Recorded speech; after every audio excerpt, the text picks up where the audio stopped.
Sejuk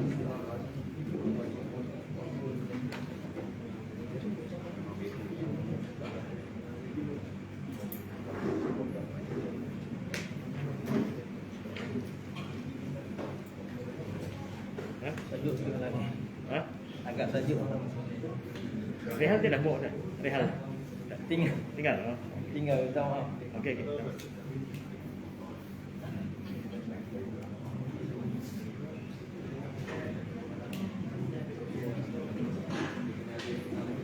أعوذ بالله من الشيطان الرجيم بسم الله الرحمن الرحيم السلام عليكم ورحمة الله تعالى وبركاته الحمد لله رب العالمين والصلاة والسلام على أشرف الأنبياء والمرسلين وعلى آله وصحبه أجمعين سبحانك لا علم لنا إلا ما علمتنا إنك أنت العليم الحكيم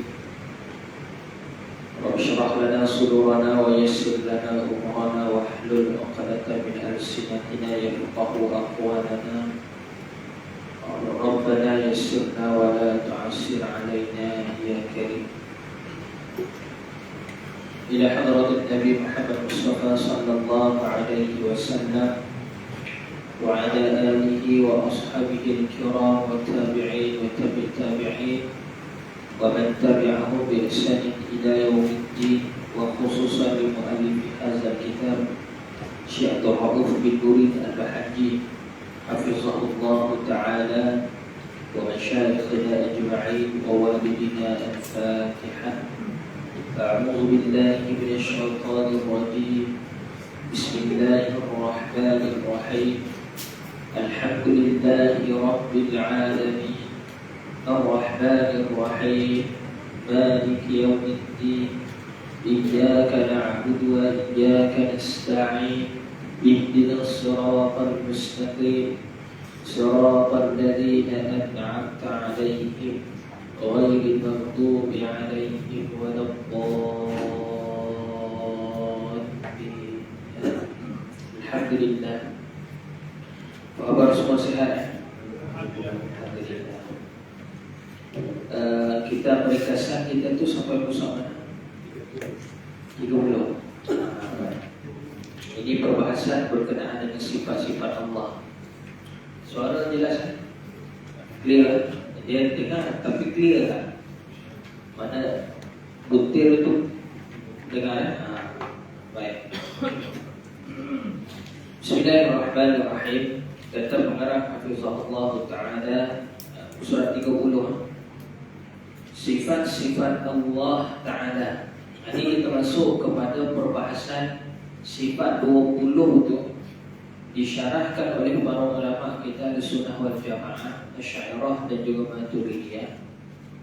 Dibahagikan kepada 4 bahagian. Yang mana 4 bahagian ini merupakan kaedah untuk kita nak memahami sifat 20 itu. Kaedah ni ialah bagaimana cara kita nak memahami sifat 20 itu. Baru ni pun kita buka dekat TDM ya. Bahagian sifat salbiyah dan juga sifat nafsiyah baru ni. Malam ni insya-Allah lah kita cuba buka juga di sini. Mana yang sempat. Kata pengarang Hafizahullah Ta'ala, sifat-sifat Allah Ta'ala itu dibahagi kepada 4. Pertama, sifat nafsiyah.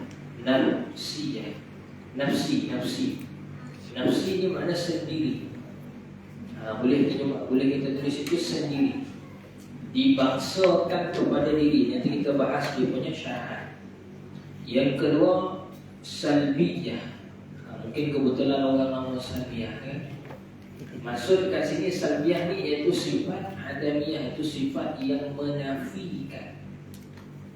Itu sifat salbiyah, sifat yang menafikan.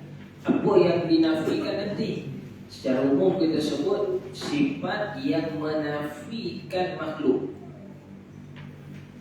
Sifat Allah Ta'ala yang menafikan makhluk. Mana dia? Makhluk ni tidak akan bersifat dengan sifat Allah, dan Allah Ta'ala tidak akan bersifat dengan sifat makhluk. Maka kita sampaikan Allah Ta'ala bersifat dengan sifat salbiyah ni. Nanti kita syarah apa yang termasuk dalam perbahasan sifat salbiyah. Dia daripada 20 tu dipecahkan oleh para ulama 4 kategori, 4 bahagian. Bahagian kedua disebut sifat salbiyah. Nanti kita bahas. Tujuan dia, kaedah sifat salbiyah ni, tujuan dia itu menafikan makhluk. Tu mudah adalah tuan-tuan guru pun sebut begitu. Itu menafikan makhluk. Kita sabitkan sifat tu, makna kita kata sifat tu memang ada pada Allah Ta'ala. Jadi makhluk memang tidak akan ada sifat tu. Itu maksud dia tu. Yang ketiga, ma'ani, sifat wujudiyah. Sifat wujudiyah ni kita akan nampak kesan sifat, kesan daripada sifat. Kalau Allah Ta'ala buka hijab kita, kita akan nampak sifat itu sendiri. Itu dipanggil sifat ma'ani. Dan daripada sifat ma'ani ini juga, secara kalau kita kata pinjam, boleh kita kata sifat ma'ani ini ada juga pada makhluk. Tapi ma'ani makhluk dia bagi, bukan ma'ani Tuhan. Contoh kita ambil supaya tak jadi keliru lah. Kita ambil satu. Sifat ma'ani ni contoh dia kudrah. Kudrah ni artinya kuasa. Kudrah ni artinya kuasa. Ma'ani Allah makna kuasa kudrah Allah Ta'ala. Adakah sama dengan kudrah makhluk? Tak sama. Kudrah makhluk ni, kuasa makhluk, kekuatan makhluk ialah kekuatan yang baru, yang dijadikan, yang diadakan. Mana sebelum ni tak ada, diadakan. Adapun sifat kudrah Allah Ta'ala, kuasa Allah Ta'ala, gagahnya Allah Ta'ala ni, dia tidak perlu dijadikan. Maksudnya apa? Memang dah ada dah.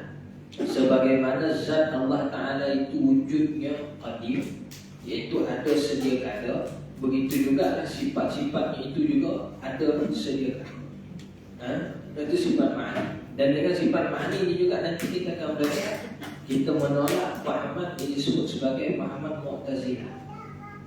Disebut pahaman Mu'tazilah. Sebab Mu'tazilah dia menafikan sifat ma'ani. Dengan arti kata, mereka sebut bahawa kuasa kudrah Allah Ta'ala itu bukan sifat, itu zat. Itu Mu'tazilah punya pahaman. Kita tolak, kita sebut kudrah itu ialah sifat. Sifat yang ada pada zat Allah Ta'ala. Kalau dia kata kudrah itu zat, maka zat jadi dua. Mustahil. Itu salah satu hujah ulama kita Ahlussunnah wal Jamaah menolak Mu'tazilah dalam bab ni. Kemudian sifat ma'nawiyah. Ma'nawiyah ni hal, keadaan sifat ma'ani itu sendiri. Keadaan bagi sifat ma'ani itu dipanggil ma'nawi. Ma'ani, ma'nawi. Ma'ani ni, makna ni, ma'ani itu sifat yang wujud, yang memang ada pada zat Allah Ta'ala. Dan sifat ma'nawiyah ni ialah hal keadaan sifat ma'ani itu sendiri. Contoh kudrah. Kudrah itu kuasa. Kalau ma'ani, ma'nawiyah dia apa? Qadiran. Kudrah, qadiran. Boleh nampak tak tu? Mana yang tak clear kita tulis. Ni buat contoh dulu. Padahal tajuk dia belakang lagi ni, pembahasan dia, tapi ni kita ambil ringkas dulu supaya tak jadi salah faham. Takut nanti jadi syok sendiri kan. Tak baik juga macam tu. Jadi kita mudahkan. Baik. Kalau sifat ma'ani, contoh dia ialah kudrah. Artinya ialah kuasa. Atau kalau Pak Naik dia punya terjemah berkuasa. Tu Pak Naik lah. Siapa yang belajar turut Pak Naik dia nampak tu. Nanti kita syarah. Jadi turut Pak Naik ni lagi senang nak faham. Kemudian yang kedua, ma'nawiyah. Sifat ma'nawiyah ni kalau kudrah dia, sifat ma'nawiyah dia ialah qadiran. Qadirun. Qauluhu qadiran ataupun qadirun. Artinya yang berkuasa. macam sama, betul ke tak? Sebenarnya perkataan yang ini menunjukkan keadaan, hal keadaan. Sebab tu sifat ma'nawiyah itu ialah sifat haliah, keadaan. Kita kata Allah Ta'ala itu qadirun, yang berkuasa. Kenapa kita kata dia yang maha berkuasa? Kerana dia bersifat dengan sifat kuasa. Kalau terjemah turut padanya, dia disebut yang berkuasa. Allah Ta'ala itu yang berkuasa kerana dia bersifat dengan sifat berkuasa. Sifat berkuasa, apa beza kuasa dengan berkuasa? Nanti kita masuk tajuk dia, baru kita boleh syarah satu-satu. Baik, kita ambil sifat nafsiyah dulu. Sifat nafsiyah ni satunya, itu sifat wujud. Sifat nafsiyah satu saja, iaitu sifat wujud. Kalau sifat nafsiyah ni satu saja yang termasuk dalam sifat nafsiyah ni. Daripada 20 sifat yang dalam kaedah nafsiyah ni hanyalah sifat wujud. Macam mana kita nak syarat, macam mana kita nak faham? Okay, kita bahas. Baik, apa dimaksudkan dengan nafsiyah? Apa makna nafsiyah itu sendiri? Apa makna nafsiyah itu? Syekh sebut kat sini, sifat yang dipaksakan kepada diri, makna dengan sendirinya. Itu ertinya. Kalau ataupun ertinya pada sudut istilah yang lebih tepat, wahiyal halul wajibu lizati madamatizzatu ghairu mu'allalatin bi'illatin. Baik, kaedah yang kita belajar ni, dia masih lagi dalam kaedah fardu ain. Tapi ni pun nak pergi pada fardu kifayah tadi. Sekurang-kurang fardu ain kita kena tahu pada Allah Ta'ala itu wujud. Apa bukti dia wujud? Adanya alam ini. Selesai. Nanti kalau engkau lagi tanya siapa Tuhan kamu? Allah. Senang boleh jawab dah. Tapi bila kita nak lebih memahami lagi, sebab zaman kita sekarang ni, walaupun dari dulu pun ulama ada syarah lah, zaman kita ni lebih kena kuat lagi. Dari kaedah 4 ni tadi, tujuannya apa? Untuk nak kukuhkan lagi pemahaman kita atas sifat 20. Sebab sifat 20 ni zaman kita, zaman dulu lagi pun, bukan sekarang ni, dia dulu lagi. Dari zaman bila? Dari zaman tahun 300 Hijrah sudah mula orang menafikan, makna mempertikaikan kaedah sifat 20 ni. Start pada zaman Imam Hasan Asy'ari lagi, zaman 300 Hijrah. Kita sekarang ni 1443, nak masuk 44 dah ni, beberapa hari lagi. Seminggu lagi lebih kurang nak masuk 1444 Hijrah. Baik, lebih kurang 1100 tahun dulu dah mula pertikaian tu sampai sekarang. Dan sekarang ni pertikaian tu lebih teruk. Dia bukan sekadar pertikai dengan cara ilmu, tetapi pertikai dengan fitnah dan adu domba, buat tuduh-tuduhan palsu. Puncanya apa? Kerana kejahilan. Kaedah yang dibuat oleh para ulama ni ialah sifat 20 Syekh Maturidi. Dia kaedah yang benar-benar kukuh. Sebab dia bukan terbina dengan satu kaedah sahaja, tetapi dia terbina dengan banyak kaedah. Dan dia berasaskan daripada seluruh ayat Al-Quran dan juga hadis Nabi. Dan dengan kaedah ni jugalah kita boleh memahami ayat Al-Quran dan juga hadis Nabi dengan cara pemahaman yang betul dan selamat. Ada yang betul tapi kadang-kadang tak selamat.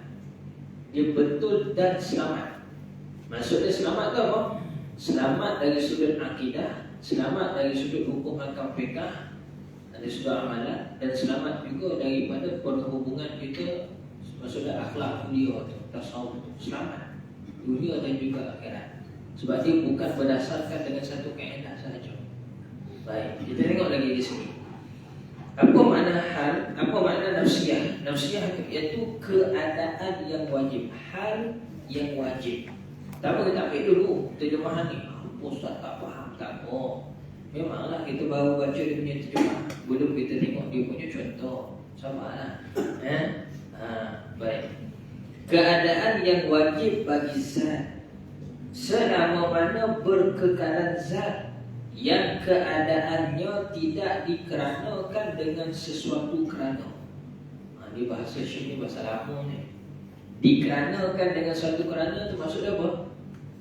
Tidak memerlukan kepada sebab musabab. Boleh kita cuma erti makna perkataan tu. Tidak dikeranakan dengan sesuatu kerana maksudnya apa? Tidak memerlukan kepada sebab musabab. Sebab musabab maksudnya apa? Apa sebab ada bunyi speaker ni? Apa sebab? Adanya kita on current, ada sambungan wire dia betul. Kalau sambungan wire dia terbalik bunyi tak? Betul tidak? Lepas tu saya sendiri cakap ataupun tuan-tuan cakap, contohlah menggunakan mikrofon dan sebagainya, maka bunyi kan? Cuba kita on, elok dah semua sambungan bisa. Memang satu kata buat engineer mana pun memang dia kata TikTok contoh. Tapi orang tak cakap bunyi tak? Itu dipanggil sebab musabab. Allah Ta'ala dia tak perlu pada sebab musabab. Dia tengok keadaan zat tu sendiri, keadaan yang wajib bagi zat Allah Ta'ala tu, yang mana zat tu berkekalan. Dan zat Allah Ta'ala tu bukan dikeranakan dengan suatu kerana. Maksudnya apa? Adanya zat Allah Ta'ala tu bukan dengan sebab musabab. Maknanya bukan dijadikan. Allah Ta'ala tu Tuhan, memang dia Tuhan. Bukan kerana bila dia cipta makhluk baru kata dia Tuhan. Kalau dia tak cipta makhluk, dia tak Tuhan. Bukan macam tu. Dan Allah Ta'ala itu bersifat dengan segala sifat keagungan. Sebelum kita kata dia bersifat dengan sifat keagungan tu lagi. Contoh kita nak kata Allah Ta'ala itu sifat kudrah, kuasa ni tadi. Allah Ta'ala tu memang maha kuasa lah sebelum kita kata dia kuasa. Sebab tu benda ni kita tolak fahaman mana? Fahaman free thinker dan juga liberal. Satu, ni nak tolak ni.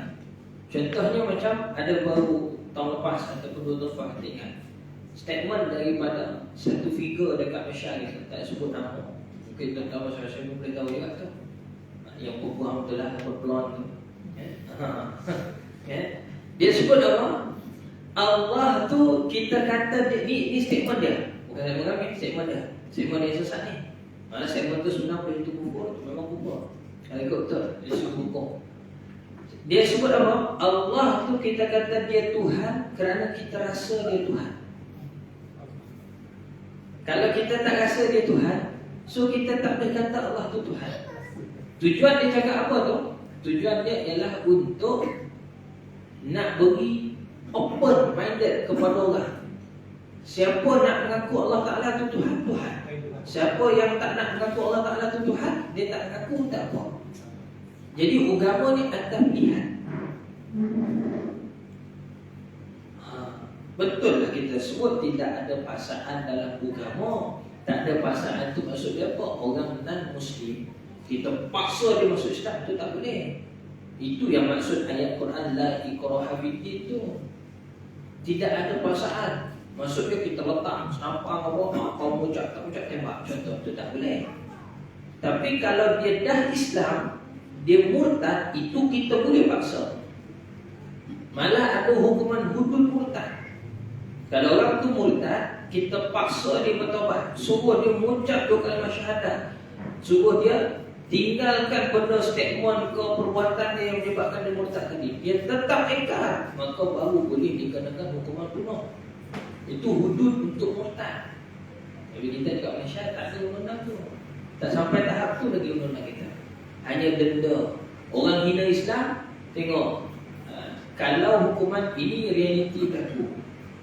Hukuman mahkamah syariah kita, orang yang menghina Islam, dia didenda maksimum 3,000 atau penjara 2 tahun, atau kedua-duanya jika disabit kesalahan.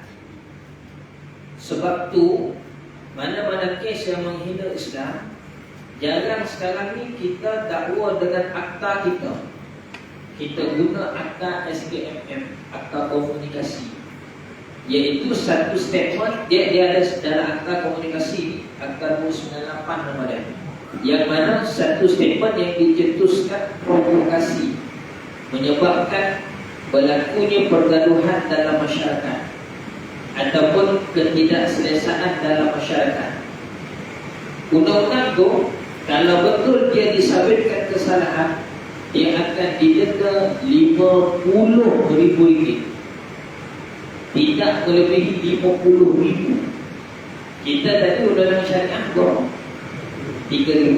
Undang-undang sivil berapa? RM50,000. Sebab itulah kes-kes yang menghina Islam sekarang, kita report, suruh polis tangkap. Dan kita kena faham sifat jenayah syariah yang didakwa di mahkamah syariah apabila kesalahan dibuat sedang berlaku dan ditangkap, baru kita boleh bawa ke mahkamah syariah. Tapi kalau benda dah berlaku, dah viral, maksud dah berlaku, yang tu kita dakwa di sivil. Itu kerja polis untuk nak mengesahkan benda tu betul-betul berlaku. Itu sivil punya kuasa. Sebab itu ada akta sebenarnya. Yang penting kita tahu undang. Jangan kita buat provokasi. Masalah sekarang ni contoh macam kes baru ni, jauhi tangkap, jauhi lepas. Tahu ke tidak? Orang pun buat provokasi. Oh sebab dia itu, sebab dia ini, sebab jauhi takut, sebab bukan. Sebab undang-undang Malaysia kita, satu kesalahan tak boleh didakwa di dua mahkamah serentak. Itu undang-undang Malaysia kita, perlembagaan negara Malaysia kita. Satu orang dia buat kesalahan yang sama, satu kesalahan, dia tidak boleh didakwa dengan dua serentak. Jadi sebab itu jauhi lepaskan. Mana tidak didakwa di mahkamah syariah, tapi akan didakwa di mahkamah sivil. Yang mana dia punya hukuman di mahkamah sivil itu, dia akan berdebat dengan hukuman tidak kurang dari RM50,000.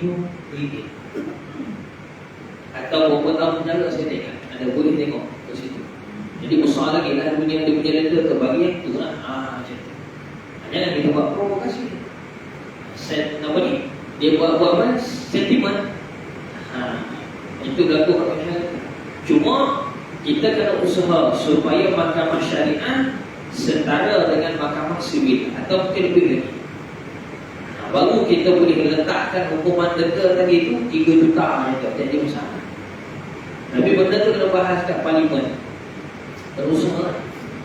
Kita buka sikit benda tu supaya jangan salah faham. Okay, baik. Kita balas kata hari bab kita tadi.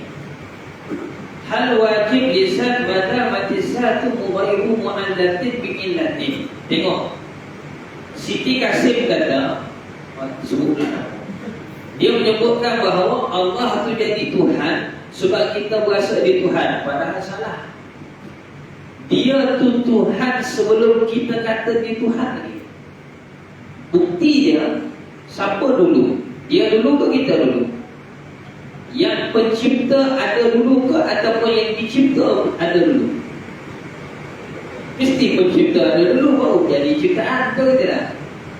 Kalau pencipta tak ada, tiba-tiba ciptaan boleh jadi siapa jadi Tuhan? Kan terbalik. Dari segi logik sendiri pun, mana-mana fitrah siapa-siapa manusia pun, dia takkan boleh terima sampan jadi dulu daripada pokok. Siapa boleh terima? Sampan berlaku dulu, sampan jadi dulu, sampan bertukar jadi pokok. Siapa boleh terima? Yang dia boleh terima ialah batang kayu balak mana pokok berubah jadi sampan. Itu pun ada tukang yang tolong potong, yang tolong buat. Begitu juga alam semesta ni. Telur dengan ayam mana dulu? Saja nak gerakkan akal sedikit, hujan-hujan sedap tidur. Telur dengan ayam mana dulu? Nak kata ayam datang dari telur. Nak kata telur keluar dari ayam. Sudah. Mana dulu? Jawapannya ialah dua-dua tu baru. Kalau yang datang pada kita tu telur tu lah baru. Ayam tu kemudian. Kalau yang telur tu betul-betul tak jadi ayam. Kalau yang datang pada kita ayam, mana ayam dulu telur pun dia. Selamat ayam. Tapi hakikat dua-dua tu makhluk, mana baru? Siapa dulu? Allah Ta'ala dulu. Itu jawapan. Tutup cerita, kunci habis. Potong boleh. Kan? Jangan benih-benih. Kan? Ini benih. Duk fikir, mana dulu? Ayam dulu ke telur dulu? Ayam dulu ke telur dulu? Dalam tak jadi benda kerja. Duk fikir benda yang tidak mendatangkan faedah langsung. Antara lagi nak tanya, bumi bulat ke lepeh? Flat earth ke spiral? Mana betul? Kita bertanya balik, bahas macam mana pun tambah himat tak? Jatuh himat tak kalau kita bahas waktu? Tak juga. So, dua-dua makhluk, apa masalah? Itu Islam. Tapi kalau orang yang politika ni, dia jadi tak Islam, ataupun mungkin Islam tapi dia dah kepala dia weng lah bahasa mudahnya, masuk air lah dan terpengaruh, dia bahas lah bebe. Padahal benda tu, kalau kata dia tak percaya pun bumi tu sepera, dia percaya bumi gata, flat kan? Ataupun dia percaya sebaliknya, dia percaya bumi tu sepera, tapi flat tu dia kata salah. Walaupun macam tu, jadi murtad ke? Atau tak percaya dulu sekali, murtad tak? Tak juga. Yang penting dia percaya bahawa Allah Ta'ala itu wujud, makhluk tu baru, selesai masalah. Baik. Jadi Allah Ta'ala wujudnya dia tanpa disebut sebagai adanya kerana. Maksudnya tak perlu pada sebab musabab. Tak perlu sebab musabab. Kita ni kita perlu sebab musabab. Adanya kita sebab apa? Adanya mak ayah kita. Itu sebab musabab. Ada asal usul. Baik. Maksud keadaan. Tengok apa makna keadaan. Keadaan ni ialah perkara yang menengahi antara ada dengan tiada. Kita tidak sekali-kali boleh menafikannya dengan kata tak ada. Kerana sesuatu yang dikatakan keadaan atau bahasa Arab disebut hal, keadaan, ialah memang ada, keadaan ni ada. Kita tak boleh kata dia tak ada. Tapi juga tidak dapat mengatakan ada sehingga boleh dilihat, sehingga boleh kita tunjuk dia tokoh macam mana, seketul macam ni. Keadaan tu macam ni keadaan. Kita tak boleh tunjuk begitu juga. Kerana ada keadaan itu tidaklah mencapai tahap boleh lihat. Contoh. Saya nak tanya kepada tuan-tuan, skrin telefon ni warna apa? Hitam. Tunjuk kat saya hitam tu mana? Ni kita nak bahas keadaan ni, hal. Kalau bahasa Usuluddin dia panggil amrun iktibari dia ni. Hal lah tu sama lah lebih kurang. Nak faham ya? Iaitu benda yang sah pada akal fizik ni. Kemudian dia apa ni? Khalif fi kharij dia panggil. Dia kita nak tunjuk sekokoh tak boleh. Tapi pada akal kita terima dia ada. Itu bagi keadaan. Telefon ni dia punya skrin warna apa? Hitam. Baik. Cuba tunjuk kat saya mana hitam. Kalau tunjuk itu telefon. Itu jisim telefon. Hitam tu kat mana hitam? Situ lah Ustaz. Tunjuk. Tak boleh, nampak tak?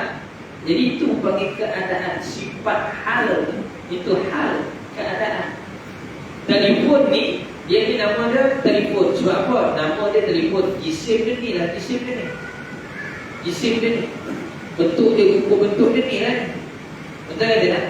Tapi kita nak tunjuk sifat dia tu nak keluar kan. Nampak tak? Tak nampak. Itu dia bagi keadaan. Begitu juga bentuk dia apa? Petak. Tunjuk kat saya petak tu macam mana? Macam tu lah Ustaz. Tunjuklah petak tu rupa dia. Boleh tak keluarkan? Tak boleh. Dia kat sini. Tahu tak? Itu dia panggil hal keadaan. Keadaan tu hal. Itulah keadaan. Itulah hal. Kita nak kata dia tak ada, tak boleh. Dia ada. Tapi kalau kita nak kata dia ada sungguh, kita nak tunjuk sampai boleh dilihat, boleh dirasa, boleh pegang sebagainya, tak boleh. Tapi dia ada. itu dia panggil amrun iktibari. Baik, itu keadaan, itu syarat keadaan ya. Maksud keadaan, apa keadaan? Apa itu keadaan?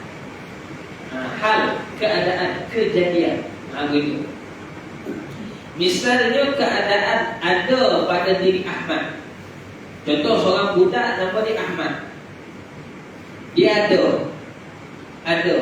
Dia adalah dia wujud, pasti wujud. Kita tak boleh nafi kata Ahmad tu tak ada. Dan tidak juga kita nak tunjuk ada tu. Ada yang pada sifat Ahmad tu tadi kita tunjuk ada. Kita tak boleh nak tunjuk juga. Apa? Tapi kita kata dia ada sebab apa? Sebab kita apa dia? Keadaan ada tu sah pada akal kita. Dengan bukti apa? Dia belum kena tanam lagi. Jadi kita kata dia ada. Cuma dia dah kena tanam. Boleh kita kata dia ada? Tak boleh. Kita terima lah kata dia tak ada. Sebab dia dah meninggal. Begitu. Apa contoh lain ni? Apa contoh lain ni? Ni emas ni warna dia apa? Putih. Tunjuk kat saya mana putih. Keluarkan putih tu. Keluarkan. Boleh tak? Tak. Jadi keadaan emas ni berwarna putih. Emas ni ada tak putih itu pada emas ni tadi, pada untuk muka ni? Ada tak putih itu pada untuk muka ni? Ada. Tapi kita nak tunjukkan putih itu keluar sekatul putih. Boleh? Tak boleh. Itulah dipanggil hal. Jadi apa makna hal? Huwa amrun mutawasitun baina wujudin wa adamin.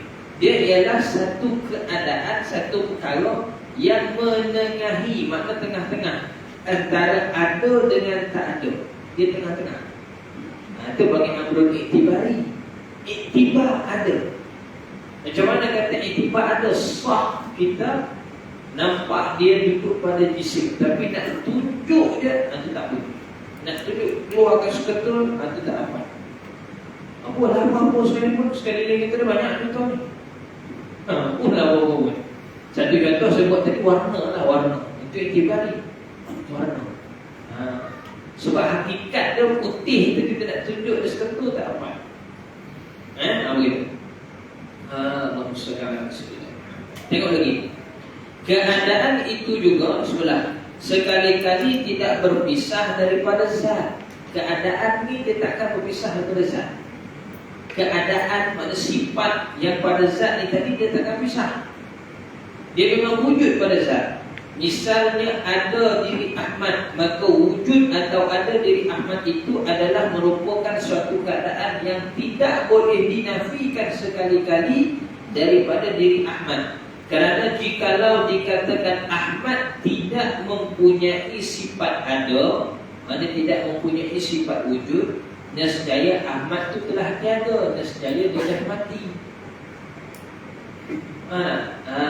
Jadi dalam sifat nafsiyah ni, apa daripada 20 sifat yang termasuk dalam kaedah nafsiyah ni ialah satu je, sifat wujud. Jadi macam mana kita nak kata wujud tu? Macam mana kita nak kata wujud tu? Hasilnya kita tengok. Tengok lagi, kita baca lagi. Oleh itu sebagaimana Ahmad tu kita kata dia ada, selama itulah Ahmad mempunyai sifat yang dibangsakan kepada diri yang disebut nafsiyah, iaitulah sifat wujud. Sifat wujud pada Ahmad tu. Okay? Kenyataan yang keadaannya tidak dikeranakan dengan suatu kerana. Kan ada tadi terjemahan apa tadi kan? Apa makna dia tu? Iaitu kewujudan sifat nafsiyah itu, iaitu sifat wujud itu sendiri, tidak berkait sekali-kali dengan sifat yang lain. Tidak berkait dengan sifat yang lain. Tidaklah seperti mana adanya sifat ma'nawiyah. Sifat ma'nawiyah dia berkaitan dengan sifat ma'ani. Dia ada kaitan. Sebab sifat ma'nawiyah, kalau kita tengok dekat dalam ni tadi, sifat ma'nawiyah itu hal. Wujud ini pun hal. Apa beza hal di sini dengan hal kat sini?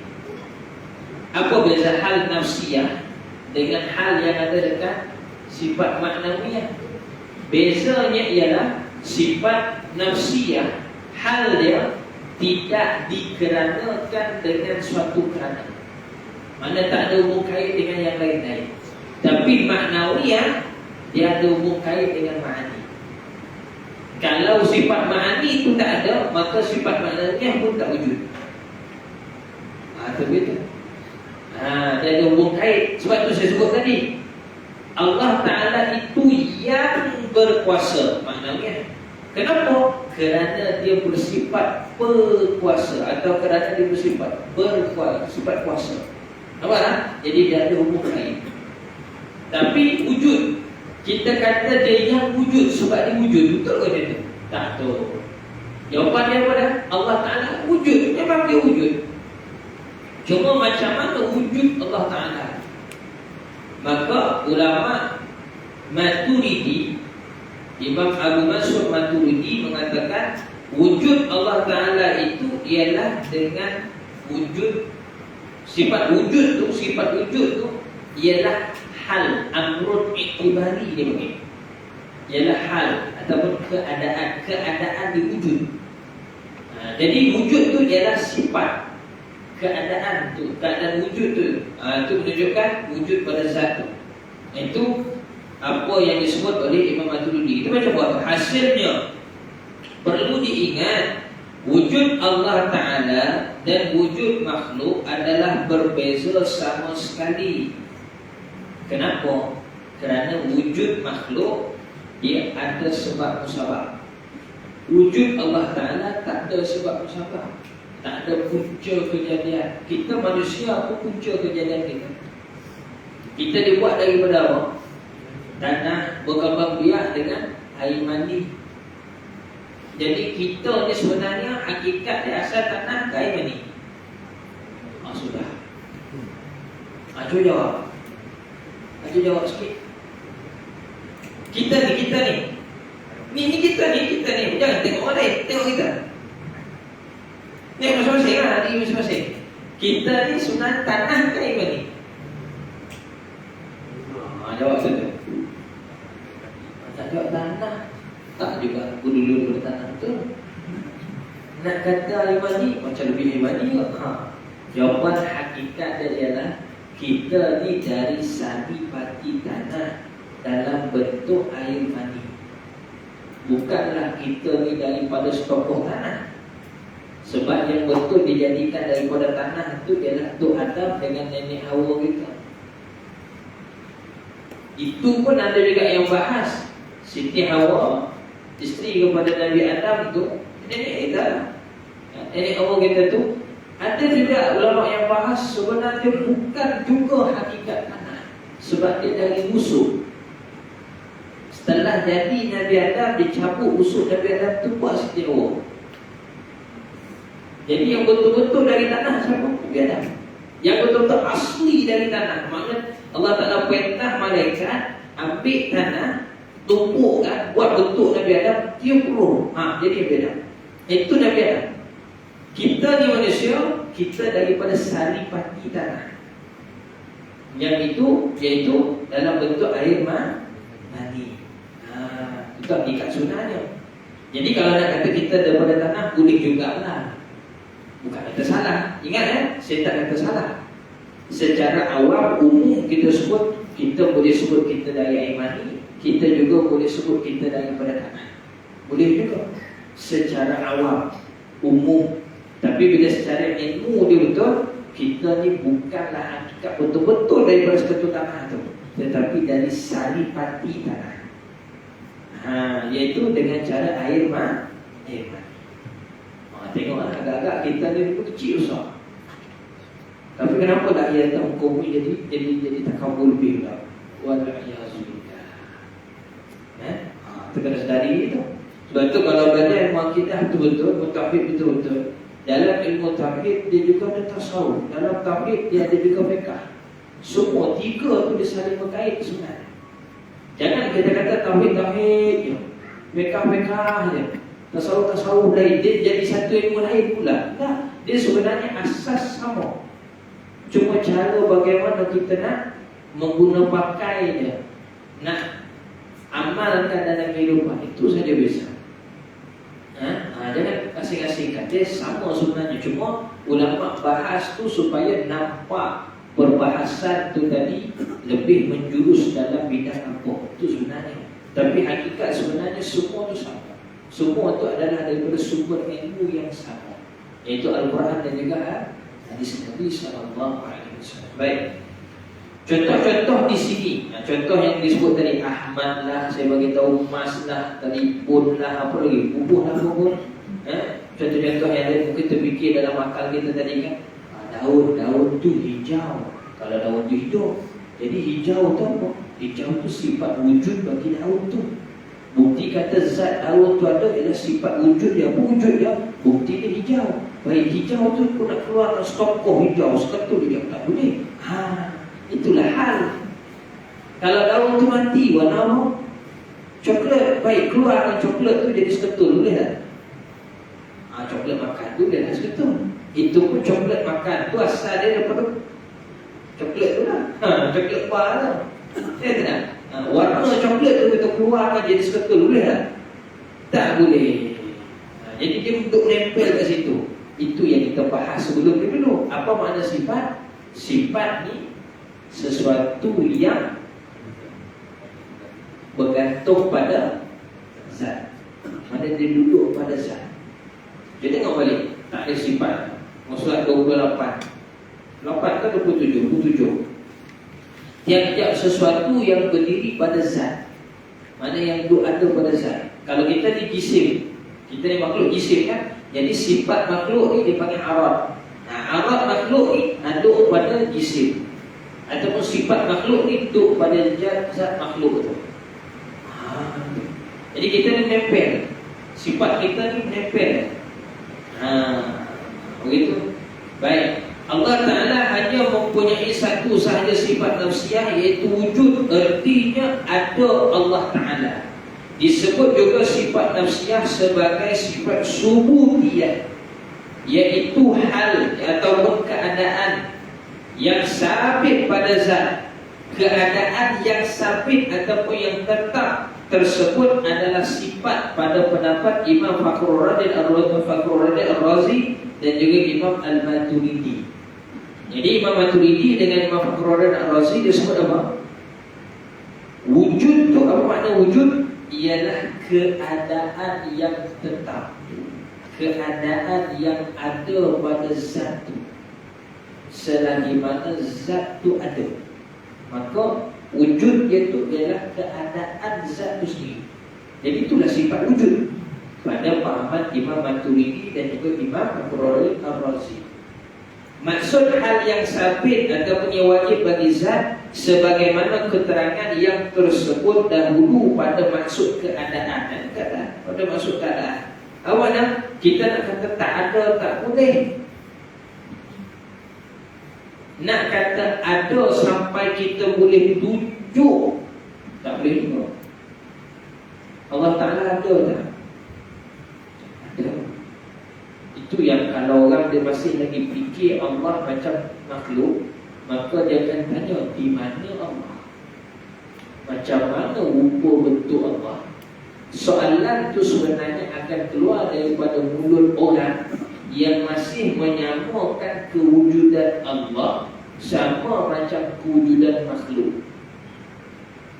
Sebab di mana rupa bentuk, buat apa, sebagainya itu ialah soalan untuk makhluk, bukan soalan untuk Tuhan. Tapi kalau diguna juga soalan itu untuk Tuhan, artinya orang bertanya tu masih jahil tentang hakikat Tuhan. Itu sebenarnya. Cuma kita kena jawab. Sebab jahil ni ramai. Kita kena betulkan, kita kena terangkan, kita kena cerahkan dia. Tak boleh kita biar. Nanti dia berlarut-larut. Itu yang jadi macam kes. Kita berasa Allah Ta'ala itu Tuhan. Sebab tu kita kata dia Tuhan. Sudah. Sebab dia berlarut tu. Dia punca daripada dia jahil. Jadi macam mana kita nak jawab? Jawapannya ialah ni kaedah ni. Wujud Allah Ta'ala itu ialah kerana dia wujud. Hal keadaan dia tu wujud. Dan kewujudan dia berbeza dengan kewujudan makhluk.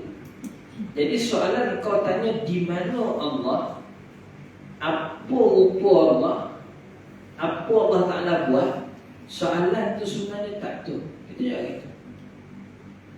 Dia kata kenapa pula tak betul? Baik. Macam mana kau nak tanya rupa sedangkan kau tak pernah tengok?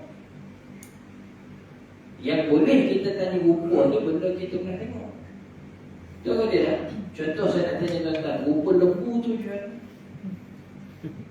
Boleh lah tuan-tuan jawab sebab biasa tengok lembu, pernah tengok lembu, ataupun pernah diceritakan oleh orang yang pernah melihat. Rupa hantu macam mana? Pernah tengok tak? Tak pernah tengok. Tapi kalau suruh cerita hantu, memang hebat kan? Apa tak tidur pun boleh, walaupun dia tak pernah tengok. Sebab apa? Dia diceritakan kepada dia tentang kisah hantu tu macam mana. Tapi Tuhan pernah tengok tak? Ini Allah lah, tak pernah tengok. Macam mana kita nak kenal? Jadi sebab tu kita kena ada dengan sifat yang diceritakan kepada kita. Dan sifat Allah Ta'ala itu dia berbeza dengan makhluk, dia takkan sama.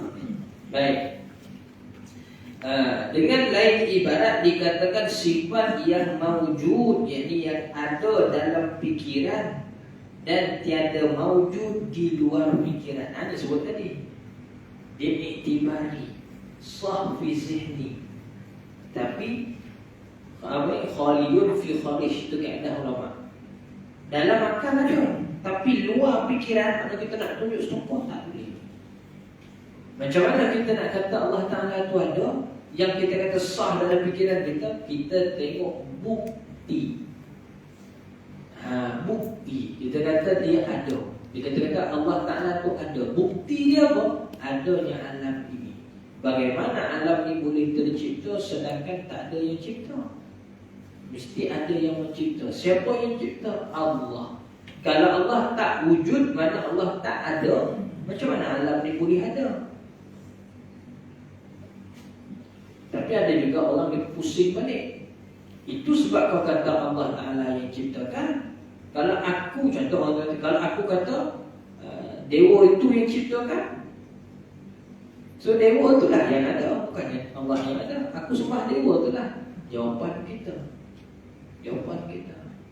Walau kau kata dewa itu ada, biasanya kau sembah apa? Kau sembah dewa, kau sembah patung. Sembah patung. Kita tanya kepada dia, pernah tak patung tu jalan pergi buat bumi?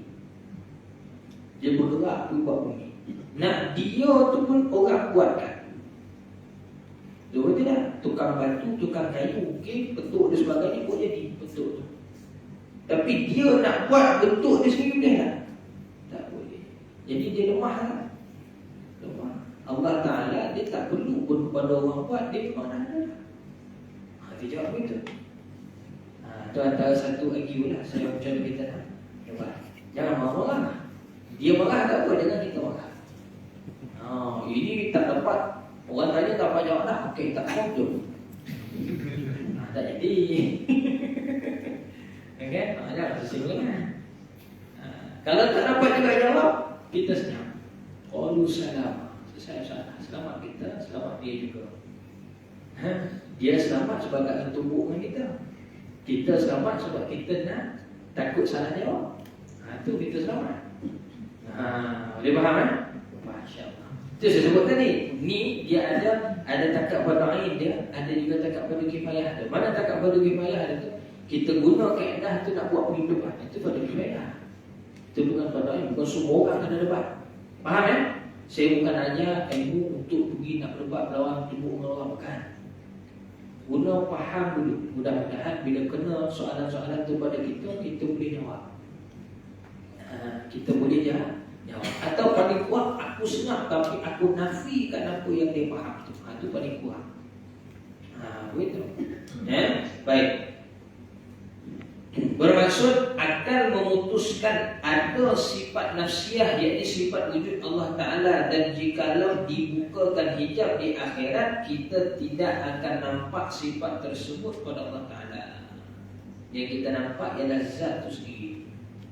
Baik, beberapa perkara yang perlu diketahui. Semua kenyataan yang dahulu berkenaan sifat nafsiyah adalah menunjukkan wujud itu adalah sifat, bukanlah wujud itu diri, yakni zat itu sendiri. Inilah pendapat yang masyhur di kalangan ulama tauhid. Tetapi Imam Abu Hasan Asy'ari sendiri pernah berkata, al-wujudu ainul mawjud. Cuba dah Ustaz tengok dulu. Artinya wujud itu ialah diri perkara yang ada itu sendiri. Bukanlah wujud itu suatu perkara lain sehingga kita sebutkan ia sebagai sifat wujud. Maka difaham dari perkataan Imam Asy'ari ini, wujud itu bukanlah sifat, hanyalah zat semata-mata. Inilah pendapat yang paling sahih pada orang Al-Arifin yang faham betul. Tetapi mesti diingat, tidaklah khilaf ulama itu bermaksud tidak percaya adanya Allah Ta'ala. Lagipun perbahasan wujud itu adakah sifat atau zat tidak pernah dibahaskan oleh salafus saleh. Ini sebenarnya nak menolak pahaman-pahaman etis. Kaedah ni, kaedah Imam Abu Mansur Maturidi yang mengatakan wujud itu ialah keadaan, hal, subutiyah, amrun iktibari, kita sebut tadi itu. Tujuannya ialah nak menolak pahaman etis, yang mana etis kata Tuhan ni tak ada langsung. Ataupun dia sebut pada kita, kau kata Allah tu Tuhan sebab kau kata dia Tuhan, sebab tu dia Tuhan. Itu etis punya pahaman. Sebab tu kaedah ni digunakan untuk nak menolak pahaman tu. Mana kaedah ni? Kaedah Imam Abu Mansur Maturidi itu tadi. Macam mana kita nak kata dia tak ada sedangkan dia ada? Tapi nak kata ada, nak tunjuk betul tak boleh. Itu dia panggil hal.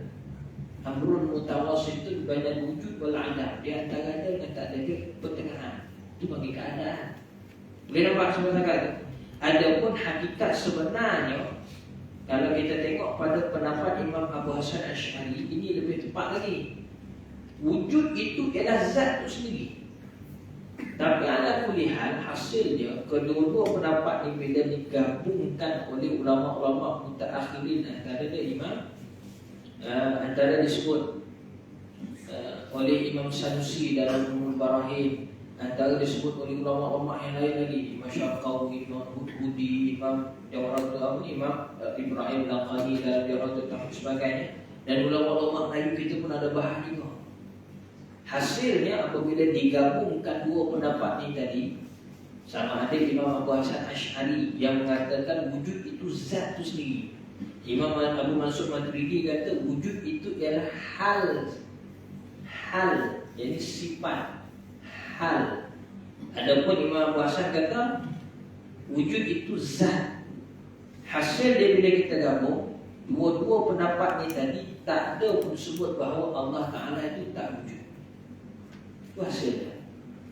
Dan dua-dua pendapat ni mengatakan bahawa hasil dia bila digabungkan, hasilnya khulasahnya pada bahawa Allah Ta'ala itu wujud. Cuma wujud tu apa? Itu yang berlaku khilaf. Wujud tu zat tu sendiri. Itu Imam Hasan Asy'ari sebut. Imam Abu Mansur Maturidi kata apa? Wujud itu ialah hal. Itu dia bahas itu, dia khilafnya. Tapi kalau orang yang tak dapat asas khilaf tu tadi, apa dia kata? Nampak Imam Abu Hasan Asy'ari dengan Imam Mansur Maturidi pun duduk bergaduh lagi. La ilaha illallah Muhammadur Rasulullah. Buat contoh lagi lah, kalau kita ambil kompekah semalam kita buat contoh kat TDM. Kunut dengan tak kunut, nak bagi fahamnya lah sebenarnya. Buat contoh je, buat perbandingan masalah kunut dengan tak kunut. Mazhab kita Syafi'i kunut kat mana? Kita baca kunut ketika dalam solat subuh. Mazhab Hanafi, ada tak kunut dalam solat subuh? Tak ada, tapi dia kunut dalam witir. Hakikat dia bila kita tengok dua-dua pendapat ni, kunut tu ada tak? Cuma tempat Tempat baca kunut tu je biasa. Imam Abu Hanifah, mazhab Hanafi, disebut kunut tu dalam witir. Dan ingat, mazhab mereka witir tu wajib setiap malam. Maksudnya dia baca juga doa kunut hari-hari. Kita juga baca juga doa kunut, tapi kita baca dalam subuh hari-hari juga. Ada yang tak solat subuh? Kan? Kalau solat subuh tu sunat kan dia? Tak betul, wajib juga. Mereka solat witir tu wajib pada mereka, kita sunat. Tapi mazhab Hanafi solat witir tu wajib. Jadi dia buat witir tu setiap malam. Dan dalam witir itu rakaat yang ketiga terakhir itu mereka akan baca doa kunut. Kita solat subuh kita baca doa kunut rakaat terakhir. Dan kaifiat kita baca kunut dengan mazhab Hanafi baca kunut sama, iaitu kunut setelah rukuk pada ketika iktidal sama. Jadi hakikat kunut tu ada. Cuma tempat dibaca tu dia biasa. Tapi bila berlaku pertemuan, bila imam tu mazhab Hanafi, kita makmum mazhab Syafi'i, solat subuh sama-sama, dia tak baca kunut, kita pun ikut tak baca sama, sah tak solat kita? Sah. Siapa yang kata batal? Tak ada siapa kata batal. Sebab asas kunut dalam mazhab kita apa dia? Sunnah arba'ah. Perlu sujud sahwi tak perlu, sebagai edah dia. Sujud sahwi makmum ialah pada sujud sahwi imam. Kalau sujud imam tu sujud sahwi, baru makmum sujud. Tapi kalau imam tak sujud sahwi, makmum tak boleh sujud, melainkan dia mufaraqah baru dia sujud. Tapi dia tak jadi makmum dah kat situ, dia solat sendiri sebab dia dah mufaraqah. Dia mana dah? Beza juga kalau imam tu orang mazhab Syafi'i, dia baca kunut subuh, makmum dia tu mazhab Hanafi. Yang makmum mazhab Hanafi tadi, bila musim imam tu baca doa kunut subuh, dia di belakang, dia nak angkat tangan amin pun boleh, dia tak nak pun tak. Dia tunggu kan? Dan tak ada pun dalam mazhab mereka kata kalau imam baca kunut, engkau tak baca kunut, jadi engkau jadi batal. Tak ada pun sebenarnya itu. Betul tak? Jadi selesai tak masalah? Selesai. Yang tak selesai apa dia? Bila asas khilaf tu tak faham, jadi suka nak melaga-lagakan. Lalu kita tanya pula, Nabi solat mazhab apa? Lagi wajar. Kalau orang Melaka kata hawa, maka wallah ta'ala a'lam. Itu yang berlaku. Sama dekat dalam ni. Bukan kita kata Allah Ta'ala tu tak wujud. Dua-dua imam kata Ta'ala tu wujud. Cuma wujud tu nak bahas macam mana. Hakikat kewujudan tu, itu dia ulama khilaf. Imam Abu Hasan Asy'ari sebut wujud tu ialah zat tu sendiri. Imam Abu Mansur Maturidi sebut apa? Wujud tu ialah hal kewujudan.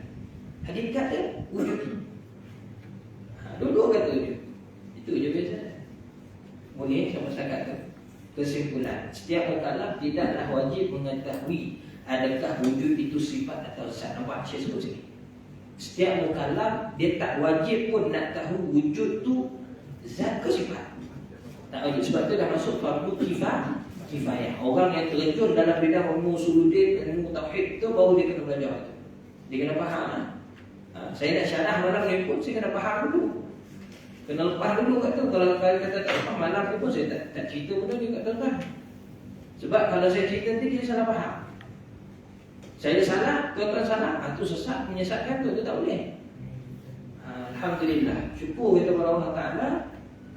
Saya sendiri jumpa dengan buku yang memang alim dalam mutakhid antara Syekh Rabu dan juga Baba Ghazali Sekar. Dua buku ni saya rujuk berkenaan dengan tajuk ni, berkenaan dengan kata sifat ataupun zat. Nak faham. Jadi yang syarah antara yang saya ingat, syarah yang memang rakik dalam tu saya pun tak faham, ialah Baba Ghazali ketika tu dekat Masjid Suman 2, Masjid Husin Suman 2. Dia buka kitab Umul Barahim. Dia syarah buat sifat wujud tu. Sampai tadi sifat wujud tu cerita buat Amul Istiqbari. Maksud tu tak apa dah Amul Istiqbari. Dan betul belajar pula boleh semula Umul Barahim juga. Dengan syarah faham. Ini yang disebut oleh Babali dulu. Itu sebab tu dia terkena banyak dengan berguru. Dan guru dengan yang orang yang ahli. Jangan kalau kata Bidara Nombor 9 dia kata apa? Jangan hutang kat kualifai yang kecil. Faham tak? Kita hutang kat orang lain, bayar kat orang lain. Ibarat dia apa? Masalah tu kita rujuk dekat orang yang bukan ahli. Ini kan jadi sesat. Allah Ta'ala. Baik. Adakah wujud itu hal ataupun ainul mawjud, zat itu sendiri? Mukallaf hanya wajib mengetahui dan meyakini bahawa Allah Ta'ala itu zat yang wajib ada, yang tetap ada, yang mesti ada, dan kita tidak terima pada akal kita kalau tak ada, yang bersifat dengan segala sifat kesempurnaan, maha suci daripada segala kekurangan, yang layak dan yang patut disembah dengan sebenar-benarnya. Itulah Allah Ta'ala. Allah Ta'ala ada. Cukup apa kadar tu dulu boleh. Ambil masa sikit ni mana ni? Apa dalam sejam lebih kurang syarah waktu ni. Dia benda penting. Kita kena ambil masa sikit. Kalau tak boleh. Baik, kita buka kitab tasawuf dulu. Kita buka kitab tasawuf dulu. Minggu lepas kita tak dapat. Baik. Kalau ada persoalan tulis dulu. Kejap lagi kamu kita bahas. Mana dah tahu takut terlupa kan. Kita dah buka kitab kedua. Kita amal tadi kita terlupa soalan.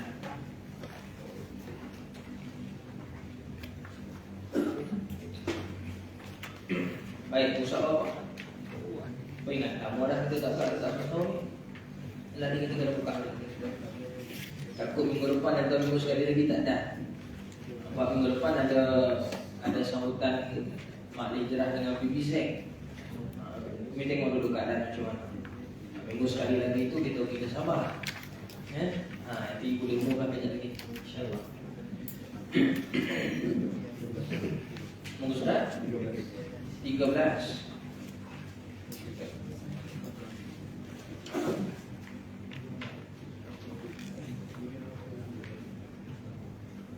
Bismillahirrahmanirrahim.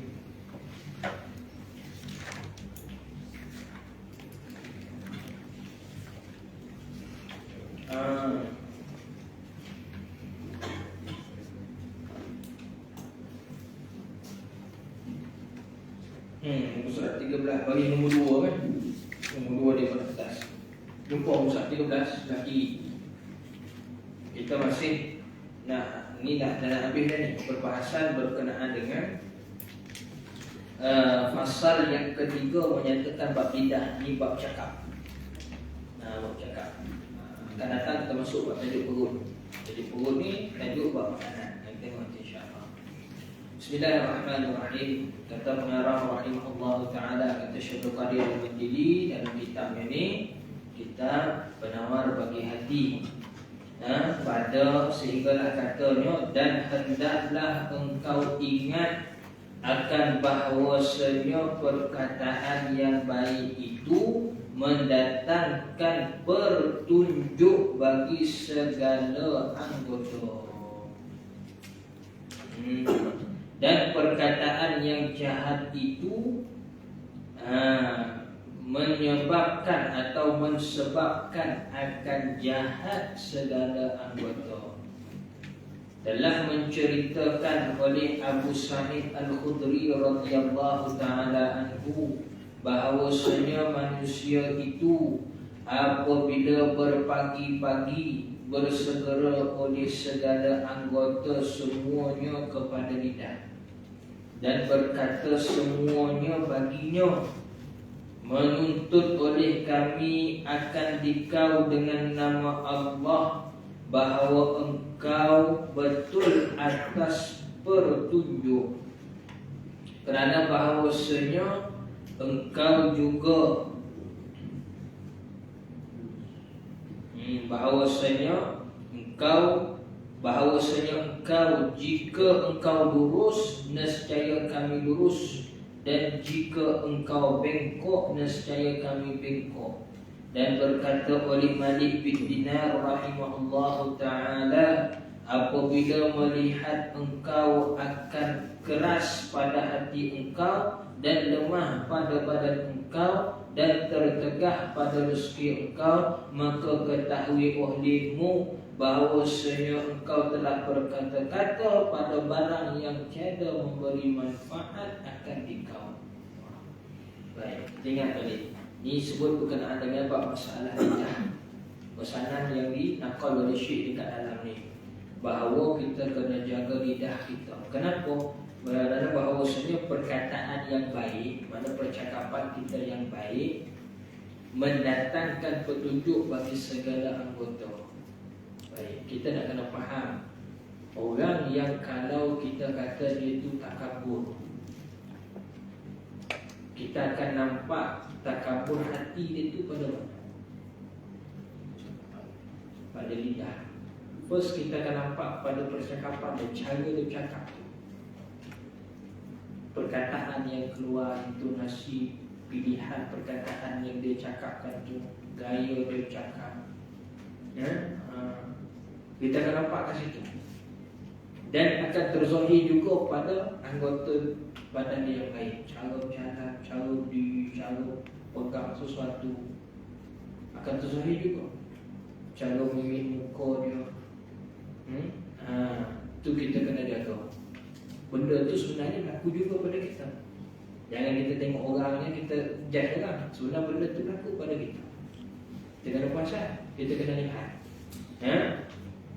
Dan kalau perkataan kita ni suka cakap benda-benda yang jahat-jahat, maka akan menyebabkan jahat segala anggota. Anggota yang lain pun akan jadi jahat. Contoh kita ambil contoh sebab terkabur tadi lah. Kalau bohong macam tu juga. Baik. Telah menceritakan oleh Abu Sa'id Al-Khudri, ini kisah nasihat daripada Sayyidina Abu Sa'id Al-Khudri, bahawasanya apa sebut oleh Sayyidina Abu Sa'id Al-Khudri, kalau dia sebut ini disebut sebagai asar. Asar ni makna dia peninggalan, mungkin juga hadis Nabi, tapi dari sudut mafhum sahaja yang dinakalkan oleh para ulama ataupun para sahabat. Sebut sini Abu Sa'id Al-Khudri itu sahabat. Mungkin juga nasihat Abu Sa'id Al-Khudri itu sendiri, tapi hakikat sebenarnya nasihat para sahabat ni ialah berdasarkan ilmu yang mereka belajar daripada Rasulullah sallallahu alaihi wasallam. Itu disebut sebagai asal peninggalan daripada para sahabat. Kalau disebut taraf hadis, mungkin hadis itu disebut hadis mauquf, yang mana sanad dia itu terhenti pada sahabat, tak sampai pada Rasulullah, dipanggil mauquf. Dan ada kadang-kadang hadis mauquf ni dia marfu', dia sampai pada Rasulullah. Mungkin dengan cara sanad yang lain, jalan sanad lain, baru dapat mengesahkan sanad ni tadi sampai pada Rasulullah marfu', tapi dengan cara jalan yang lain. Taklah tu bahaya hadis. Bukan mudah nak start dalam hadis ni kan. Susah. Dia agak sukar sikit, faham kena banyak. Dia bukan kali satu tu bawa keluar tak jadi. Dia kena banyak tu dari hadis. Baik, apa nasihat Sayyidina Abu Sa'id Al-Khudri ni tadi? Dia kata apa? Apabila pada waktu pagi, awal-awal pagi itu, maka segala anggota ni dia akan bercakap kepada lidah. Dia minta lidah tu, dia kata apa? Berkata semuanya baginya. Maknanya semuanya tu betul, semua anggota tu baginya, kat situ lidah. Menuntut oleh kami semua anggota ni menuntut kepada engkau wahai lidah dengan nama Allah, bahawa engkau betul atas petunjuk. Maknanya lidah kena saksikan bahawa aku tu betul. Jadi anggota dia semua ikut. Betul atas petunjuk maksudnya kau pegang atas iman dan juga Islam tu. Lepas tu kita bangun pagi-pagi kita sebut apa? Alhamdulillah. Lepas tu barunya lagi kita ucaplah dua kali syahadah. Asyhadu an la ilaha illallah wa asyhadu anna Muhammadar Rasulullah, ataupun la ilaha illallah Muhammadur Rasulullah. Bangkit daripada tidur. Itu. Jadi anggota yang lain dia nanti ikut apa yang kita sebut tu tadi. Kan ada orang mulut dia jadi kafir, anggota lain jadi Islam, ada ke? Nak jumpa tak itu? Tak ada kan? Ada. Allahumma ya. Baik, tengok lagi. Kerana bahawasanya engkau, ini mulut, jika engkau lurus, maknanya jika mulut ni baik, bagus, nescaya yang anggota dia semua ikut. Tapi kalau kata mulut tu bengkok, maka bengkok yang lain. Bukti dia apa? Kalau mulut dicelupar lebih, badan yang bengkok dan katuk orang. Betul tidak? Lidah kita yang cakap panjang menyakitkan nanti orang, maka orang datang tubuh. Ya? Bukan tumbuh lidah tu yang kena. Anggota lain yang bengkok. Ibarat macam tu lah kita nak faham. Sama juga kalau kata kita bohong. Ya? Kita bohong orang contoh. Apa berlaku? Rosak pada kita punya anggota yang lain. Maksudnya apa? Efek tu kita yang kena. Semua anggota kena. Punca daripada siapa tadi? Punca daripada satu anggota. Itu kena ada lagi. Subhanallah. Tengok lagi nasihat itu. Dan berkata juga oleh Imam Malik bin Dinar. Malik bin Dinar ni salah seorang ulama tasawuf zaman tabi'in. Orang sufi zaman tabi'in. Hebat Imam Malik bin Dinar ni rahimahullah ta'ala. Apabila melihat engkau akan keras pada hati engkau, ini dia jawab pada kita. Kalau kita tengok hati kita ni keras nanti, macam mana nak tahu keras ni? Orang bagi nasihat kita banyak nak dengar. Itu susah nak dengar. Kita senang nak lawan. Itu mana dia ada something wrong dekat hati kita. Dan lemah pada badan kau. Lemah pada badan maksudnya apa tu? Nak buat ibadah malah-malah. Biasa nak malah-malah nak buat ibadah tu kan? Atau tertegah pada rezeki. Sampainya rezeki. Padahal 10 juta dalam dia punya duit. Dia punya bank. Tapi dia rasa tak kenal. Sudah. Ni kena tu kejar. Macam mana? Contohnya kan? Dia rasa sempit rezeki. Maka ketahui olehmu. Apa punca dia? Bahawasanya engkau telah berkata-kata pada barang yang tidak memberi manfaat akan dikau. Maksudnya apa? Punca berlaku itu tadi. Hati keras, anggota badan jadi malas, rezeki jadi susah. Punca daripada apa? Daripada lidah. Lidah. Terbaik.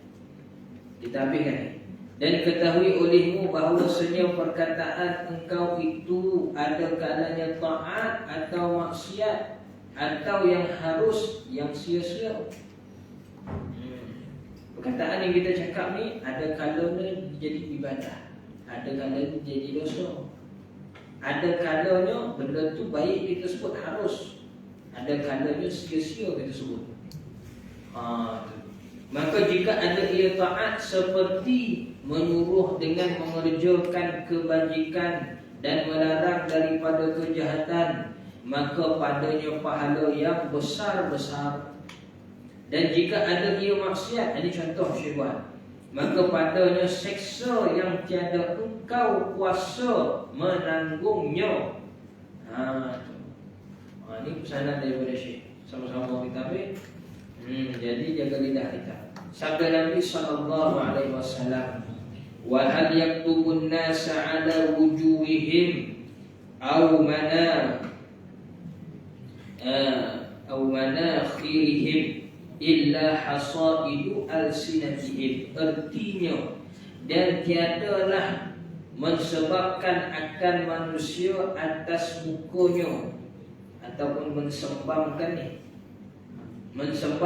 atas akan manusia itu atas mukanya, atas muka mereka itu, atau atas hidung mereka itu, melainkan barang yang berkata-kata mereka itu dengan dia. Dan jika ada perkataan itu yang harus, yang tiada berfaedah, maka padanya membuatkan pekerjaan bagi malaikat kiraman katibin dengan barang yang tiada kebajikan padanya. Dan mengirim surat kepada Allah Ta'ala yang tertulis di dalamnya perkataan yang sia-sia, dan membacanya di hadapan Allah Ta'ala pada hari kiamat pada ketika haru-hara. Huru-hara tu haru-hara, dulu ni jangan nama. yang sangat besar lagi pada ketika lapar dan dahaga dan bertelanjang. Allah Ta'ala. Tengok Syekh sebut apa? Tengok hadis Nabi. Sesungguhnya akan disempangkan, maknanya dituliskan, ditempelkan pada muka kita ni atau pada hidung kita. Au manakhirihim. Manakhir ni kat mana ni manakhir? Sini. Ni manakhir. Ni. Min kharah ni batang. Kalau sini ni seluruh ni dalam bahasa Arab sebut anfun. Ini hidung. Kalau manakhir ni batang sini. Mana ditempel kan betul-betul kat muka tu. Wah gitu. Apa dia? Atas perkara yang kita buat, atas perkara yang kita cakap. Atas perkara yang kita cakap. Kalau kata yang kita cakap tu benda yang baik, maka sama. Tapi kalau kita cakap tu benda-benda yang buruk, maka kena mana nanti? Ditulis oleh para malaikat. Malaikat kiraman katibin ni siapa? Tu Raqib dan Atid. Maka mereka akan catat dan benda ni akan dibawa. Surat ni mana dia yang mereka tulis. Amalan kita tu, buku amalan kita tu akan dibawa pada Allah Ta'ala, akan dibacakan di hadapan Allah Ta'ala. Mana akan dibaca pada Allah Ta'ala. Allah Ta'ala tahu. Tapi pada asasnya pada asasnya kerana Allah Ta'ala suruh malaikat tu baca. Malu ketika depan keadaan huru-hara, mana ketika kiamat tu, jika di padang mahsyar tu, amalan kita ni akan ditunjukkan kepada semua orang. Wal'iyyazubillah. Allah mastur awratina wa amin rawatina. Minta Allah Ta'ala tutup aib kita. Minta Allah Ta'ala tutup aib kita semua-semua. Allah Ta'ala. Baik. Kita sambung nanti pada waktu akan dah. Boleh masuk tajuk fikah tak? Masih ada lagi? Kena balik tak? Boleh boleh insyaAllah.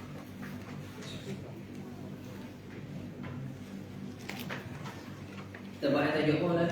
Tajuk fikah.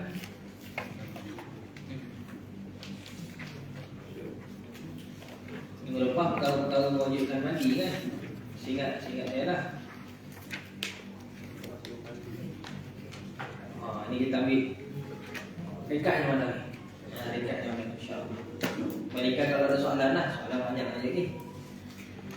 Okey, baik. Kita tengok kata pengarang rahimahullah ta'ala, kata Imam Salih bin Abdullah Al-Hadrami di dalam kitab ini, kitab Matan Sabil Najah, sehingga katanya pada surah 14 kan, Faslun, sampai pada maksud pada kata furudul wusli, iaitu pada tajuk fardu mandi. Fardu kat sini maksudnya rukun. Boleh kita tulis dulu. Fardu kat situ maksudnya rukun. Muka surah 14. Fardu di situ maksudnya rukun. Bermula fardu mandi itu isnani, dua rukun. Mandi ni dua rukun. Mandi wajibnya dua rukun dah. Pertama dia an-niyatu, pertama niat. Yang kedua ta'mimul badani bil ma'i, meratakan air ke seluruh badan. Baik, kita tengok bab niat ini. Dalam bab mandi ni, dia ada niat umum, ada niat khusus. Ada niat umum, ada niat khusus. Tapi kedua-dua tu untuk mandi wajib lah. Tapi ada niat umum, ada niat khusus. Niat umum macam mana?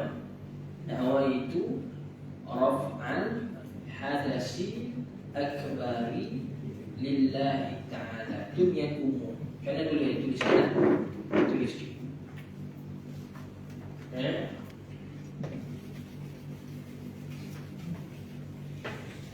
Kalau niat umum dalam mandi ni, nawaitu raf'al hadasi akbar lillahi ta'ala. Boleh nampak ke belakang?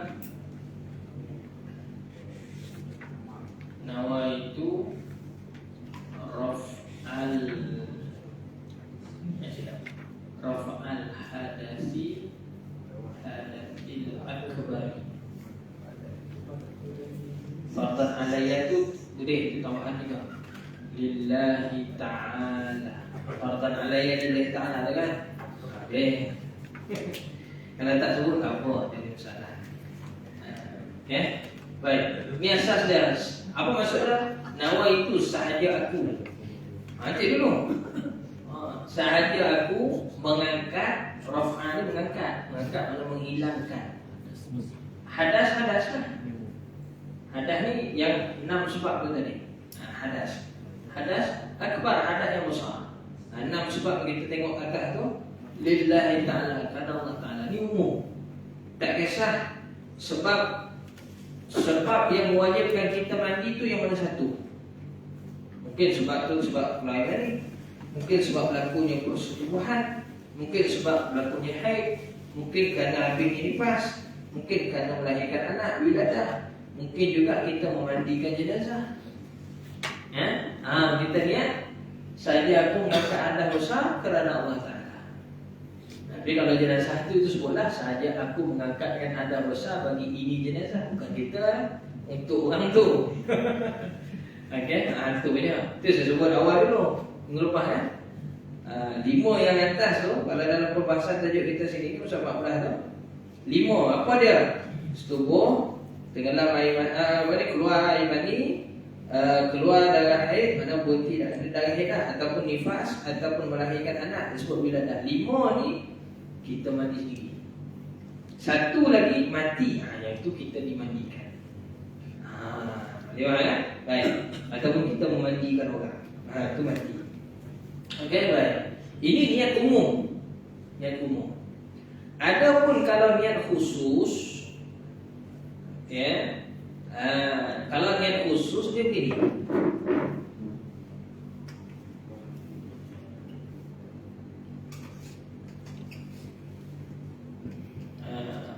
Sama juga nawaitu ni biasa ada ni. Ini sahaja aku berniat sama lah. Nawaitu ghusla. Nawaitul ghusla.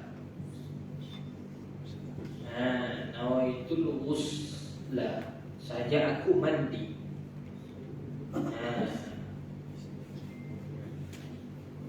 Lisabab dengan sebab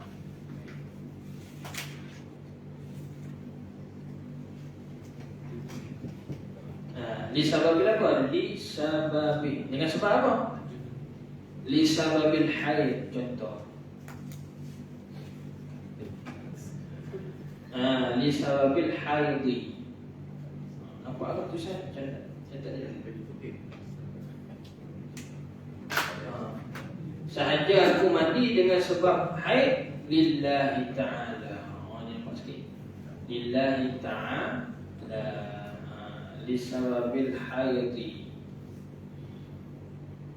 Sahaja aku mandi dengan sebab haid kerana Allah Ta'ala. Jadi niatnya hanya untuk pakai haid ya.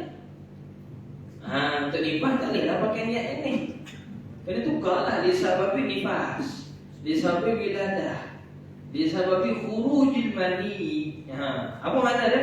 Sahaja aku mandi dengan sebab haid kerana Allah Ta'ala. Ini kalau haid. Kalau mandi itu dengan sebab apa? Setubuh. Ya? Nawaitul ghusli lisababil jima'i lillahi ta'ala. Sahaja aku mandi dengan sebab setubuh kerana Allah Ta'ala. Itu niat khusus, niat umum. Macam mana? Apa bezanya cara nak pakai begini? Kalau kita niat khusus ni hanya untuk khusus sebab tu je, dia tak boleh angkat yang lain. Sebagai contoh, kalau orang perempuan dia wiladah, lahirkan anak, lepas habis cuci tu, lepas habis bersih-bersih, cuci darah semua, keluar darah, terus dia keluar darah. Itu panggil apa darah tu? Kita dah faham kan? Itu nifas. Jadi dia kena mandi tak yang wiladah tadi? Tak perlu dah lah, sebab tak perlu mandi terus. Sebab apa? Nifas tu dah mula. Jadi dia akan mandi bila habis nifas. Bila dia mandi habis nifas tu, dia niat sahaja aku mengangkat, sahaja aku mandi kerana dengan sebab nifas. Yang wiladah tadi selesai dah. Sebab dia niat khusus nifas. Nawaitu ghusla lisababil nifas lillahi ta'ala. Yang wiladah tinggalkan. Sahaja aku mandi kerana nifas. Habis wiladah tu selesai kan? Belum lagi. Dengan sebab tu dia kena niat dua pula kat situ. Jadi ulama aja secara awam kita ada niat umum ni. Selamat. Amal lah. Tapi kita sebut malam ni antara saya mu. Faham ya? Antara saya mu. Bila kita awam, kita ajar anak kita, jangan ajar satu-satu dia pening. Kita ajar satu ya, terus satu. Boleh pakai semua. Boleh pakai dengan semua sebab ni tadi. Nanti bila dia dah sampai akal dia boleh usaha lagi sebagainya kan. Akal dia dah lebih cerdik sebagainya, dia boleh cerah lah. Dia boleh hadam dah apa itu sebut tu satu persatu, faham betul. Baru kita belajar satu. Okey, faham kan? Baik. Begitu jugalah dengan niat wudu. Ambil sikit buat niat wudu kat sini. Niat wudu ni bukan anak kecil. Boleh tak kita sebut nawaitu raf'al hadasi asghari lillahi ta'ala, musyrikkan wudu, boleh tak? Boleh saja aku mengangkat hadas kecil kerana apa? Betul lah, wudu ni cara mengangkat hadas kecil, cara menghilangkan hadas kecil. Mandi ialah cara menghilangkan hadas besar. Ni kita cerita mandi tadi, ni kita ambil sikit tambahan buat ilmu wudu ni. Lagi apa lagi dalam buat wudu ni? Ada orang wudu kerana istihadah. Jadi wudu dia tak boleh sebut nawaitu wudu lillahi ta'ala. Kerana wudu lillahi ta'ala, sahaja aku pun berwudu kerana Allah Ta'ala. Ini untuk wudu orang normal, orang tak sakit. Tapi kalau wudu untuk orang yang jenis sakit, contoh dia jadi istihadah, dia wudu dia nawaitul wudu'a listibahatis salati lillahi ta'ala. Sahaja aku berwudu untuk menghapuskan solat kerana Allah Ta'ala. Begitu juga kalau kena salasil baul. Kita orang lelaki kena kencing tak lawas, bukan nak kencing pergi lawas. Faham tak? Kencing tak lawas, mana kencing tak pada habis. Orang utara panggil dedah. Tok Bu saya dulu ada orang utara seorang dia panggil dedah. Dedah mana kencing tak pada habis. Lepas habis buang air, yang orang sini kamih kan, tak pada habis kamih tu. Itu. Keluar aja tak keluar lagi. Contoh. Ada tu sampai tahap tak boleh kawal. Dia berdiri cakap dengan kita, tiba-tiba besar sekali. Itu sakit. Itu sebab sakit. Dia dah tak boleh kawal lah. Dia tak boleh kawal. Tiup itu dia punya stopper dah haus. Contoh lah, bahasa mudah nak faham. Tapi hakikat tak tahu macam mana. Kita buat contoh lah, stopper getah dah haus dah. Contoh itu buat je. Stopper dia dah. Baik. Maka kena kencing tak lawas tu, sakit. Habis dia nak solat macam mana? Syarat dia kena first, dia kena pastikan waktu dah masuk. Ini untuk orang istihadah, untuk orang salasil baul dan juga sakit-sakit yang lain. Pastikan waktu dah masuk. Supaya juga untuk tayamum, dia tak boleh guna air, maka dia guna tayamum kan. Dia tak boleh guna air. Contoh luka turuk, melaju sebagainya, kena air, Masya Allah, tabarakallah. Jadi dia pindah dengan tayamum. Jadi nak tayamum antara syarat dia sama, iaitu apa dia? Dia mesti niat tu selepas masuk waktu. Pastikan first masuk waktu dulu. Kalau untuk istihadah atau salasil baul tadi, lepas masuk waktu, dia pun masuk tandas. Apa tu kerja dia masuk tandas? Istinja. Basuh dulu, cuci dulu, cebok dulu, buang dulu darah kau yang kencing tu. Gitu. Lepas tu pula, yang ketiga dia kena balut, sumbat. Yang ketiga bukan balut. Yang ketiga ni syumbat. Jadi apa ni? Samsudin kata apa? Syumbat. Kena sumbat kan. Guna apa? Kapas ke sebagainya yang boleh menghentikan sementara. Contoh kalau istihadah tadi, darah tu daripada dia menitis kan, syumbat pakai kapas. Letak peti henna cukup tak Ustaz? Dia tak memadai. Sebab bila kita berdiri takut dia berenggang. Kita berjalan kan dia berenggang macam tu kan. Dia berenggang peti henna tu daripada apa dia, muka parah tu kan, mulut parah, bibir parah tu. Maka dia akan jadi bila dia berenggang tu keluar darah, batal wudu. Sebab tak ada yang menahan. Jadi dia kena ada yang sumbat dia. Bila sumbat, ke benderanya, begitu. Lepas dah sumbat, yang ketiga ikat. Kalau dulu dia pakai napkin ataupun dia buat cawat. Cawat tu dia pakai ketat sikit supaya bila dia berjalan tak senang melonggar. Begitu. Kalau sekarang boleh ambil suara dalam yang ketat sikit. Ketat sikit, jangan cari yang ketat je lah. Jadi anak dia boleh kita ambil pelasahanya kan. Contoh. Ini cerita mereka ya. Kita dah ambil buat tasawuf. Nanti dulu. Soalan.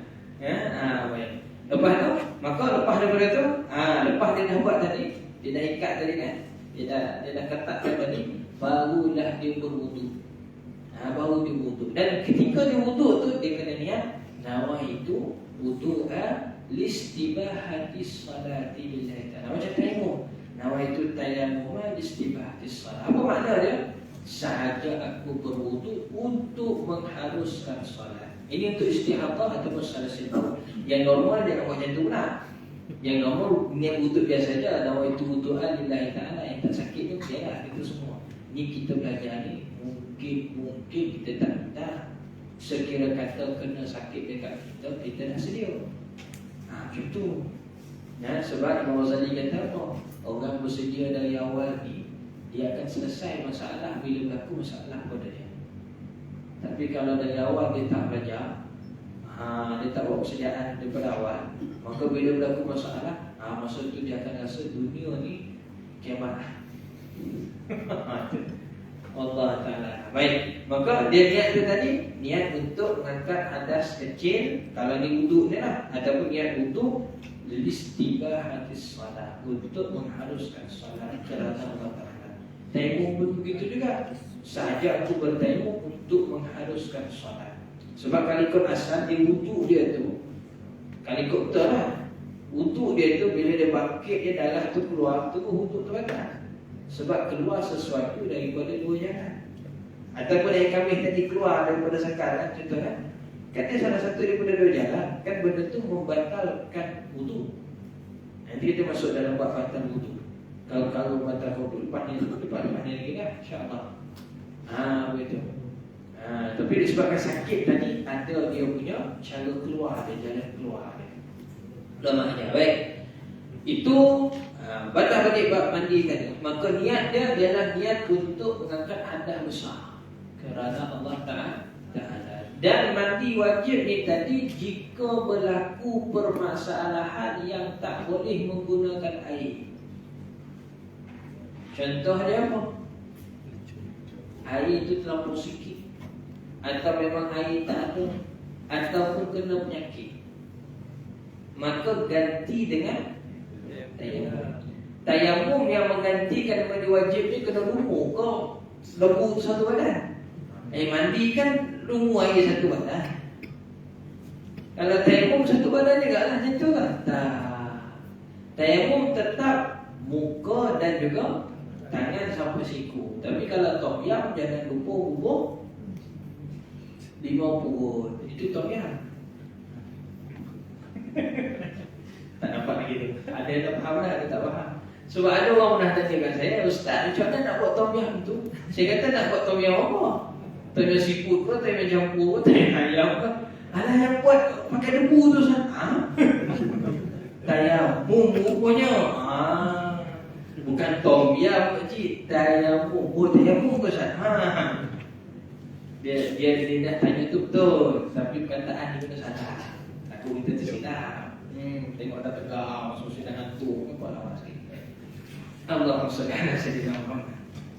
Maka kalau kita gantikan mandi dia dengan tayammum, sebab ada sebab dia lah, boleh sakit kau tak boleh guna air, maksud dia tu tak boleh kena air, tak boleh guna air tu, air tu terlalu sikit, atau memang air tu pun memang tak ada, contohlah, maka ganti dengan tayammum. Maka bila kita tayammum, tetap juga tayammum tu anggotanya 2, muka, tangan sampai siku. Tetap tu dia saja. Tak kisah dia gantikan wuduk ke, dia gantikan mandi ke, semua sama. Nampak? Dalam Islam tidak ada masalah yang tak boleh selesai. Boleh selesai. Cuma sama ada kita nampak jalan, dia tak ada jalan tu je biasa. Begitu. Baik. Yang kedua, rukun mandi ni tadi itu meratakan air ke seluruh badan. Boleh note sikit ke situ. Seluruh badan ni termasuk kulit, bulu dan tulang. Jikalah tulang itu tersembul. Erti kata lain, apa sahaja yang zahir. Apa sahaja yang zahir, luar.